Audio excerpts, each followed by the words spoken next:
Shalom sahabatku, sebelum kita merenungkan kebenaran firman Tuhan di pagi hari ini, mari kita sama-sama berdoa. Bapa kami yang ada di sorga, terima kasih ya Tuhan untuk pagi hari ini. Sekarang setiap kami ingin kembali mendengar dan belajar tentang kebenaran firman-Mu. Tuntun setiap kami ya Tuhan, agar setiap kami bisa terus menggenapi rencana-Mu di dalam hidup kami. Amin. Pagi hari ini, kita akan merenungkan kebenaran firman-Nya dengan tema hidup yang tidak bercela. Mari kita buka Alkitab di dalam kitab Mazmur pasal 119, ayat pertama sampai ayat yang ke-7. Demikian firman Tuhan.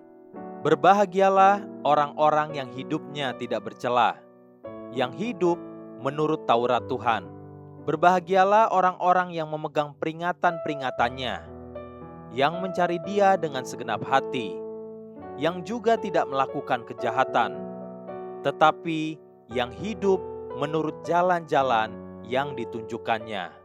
Engkau sendiri telah menyampaikan titah-titah-Mu, supaya dipegang dengan sungguh-sungguh. Sekiranya hidupku tentu untuk berpegang pada ketetapan-Mu, maka aku tidak akan mendapat malu apabila aku mengamat-amati segala perintah-Mu. Aku akan bersyukur kepadamu dengan hati jujur, apabila aku belajar hukum-hukum-Mu yang adil. Mazmur terpanjang ini dimulai dengan kata-kata bahagia. Berbahagialah orang-orang yang hidupnya tidak bercela, yang hidup menurut Taurat Tuhan. Yang disebut berbahagia adalah orang-orang yang hidupnya tidak bercela. Tapi siapakah manusia yang hidupnya tidak bercela? Bukankah bahkan peribahasa yang kita sampaikan satu sama lain berkata, tidak ada gading yang tak retak. Jadi mungkinkah manusia hidup tidak bercela? Ayat pertama dari Mazmur pasal 119 tadi meneruskan dan menyatakannya. Berbahagialah orang-orang yang hidupnya tidak bercela, yang hidup menurut Taurat Tuhan. Inilah yang disebut sebagai mereka yang hidup tidak bercela. Apabila kita hidup menurut firman Tuhan, bagaimanakah mungkin seorang manusia hidup menurut atau sesuai dengan firman Tuhan? Tidakkah dia pun bisa tetap berbuat salah? Mari perhatikan hidup dan matinya seorang raja Yehuda yang bernama Yosia. Pada waktu matinya, 2 Tawarik pasal 35 ayat 26 sampai ayat yang ke-27 berkata tentang dia demikian. Selebihnya dari riwayat Yosia dan perbuatan-perbuatannya yang saleh, yang sesuai dengan yang ada tertulis dalam Taurat Tuhan, yakni riwayat dari awal sampai akhir, sesungguhnya semuanya itu tertulis dalam kitab Raja-Raja Israel dan Yehuda. Dia disebut sebagai orang yang perbuatan-perbuatannya saleh dan sesuai dengan yang ada tertulis dalam Taurat Tuhan. Tapi tahukah saudara bagaimana Yosia mati?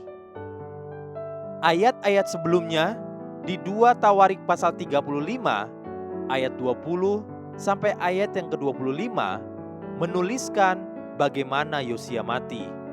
Secara garis besarnya, dia mati karena melawan Neko, raja Mesir yang sedang diutus dan dipakai sebagai alat Tuhan. Di 2 Tawarik pasal 35 ayat yang ke-21, Neko sudah memperingatkan Yosia demikian.